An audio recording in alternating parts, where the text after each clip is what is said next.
Hello students, you are welcome to our channel English Urdu tutorial. आज हम एवागार्डो का जो कुलिया था, जो एवागार्डो लॉ था, उसके बारे में पढ़ेंगे। जो स्टेटमेंट है उसका, जो गैस के बारे में उसने लॉ बनाया था एवागार्डो नामी साइंसदान ने, तो उसका जो लॉ था यहाँ पे देख लीजिए आप लोग।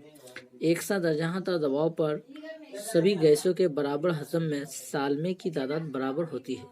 यानी अगर गैस जो है एक सा दर्जात है गैसों का, और जो दबाव है, प्रेशर है, वो भी एक जैसा है, और जो हजम है तो वो भी एक जैसा है, तो उसमें जो सालमा की तादाद है हर एक गैसों का जो है बराबर होंगे। तो उसकी वजाहत को पढ़ेंगे आज, एक्सप्लेनेशन को। फर्ज करें कि एक सा दबाव और दरजहात पर 1 क्यूबिक सेंटीमीटर हाइड्रोजन गैस में सालमे की तादाद n है। तो एवागार्डो के कुलिया के मुताबिक उसी दरजहात और दबाव पर एक cubic centimetre ammonia gas, 1 cubic centimetre carbon dioxide वगैरह में भी सालमों की तादाद n होगी। एवागार्डो के कुलिया के मुताबिक हम ये नतीजा निकालते हैं कि मुय्यन दबाव और दरजहात पर सभी गैसों का हजम उसमें पाए जाने वाले सालमे के बराबर मुतनासिब होता है।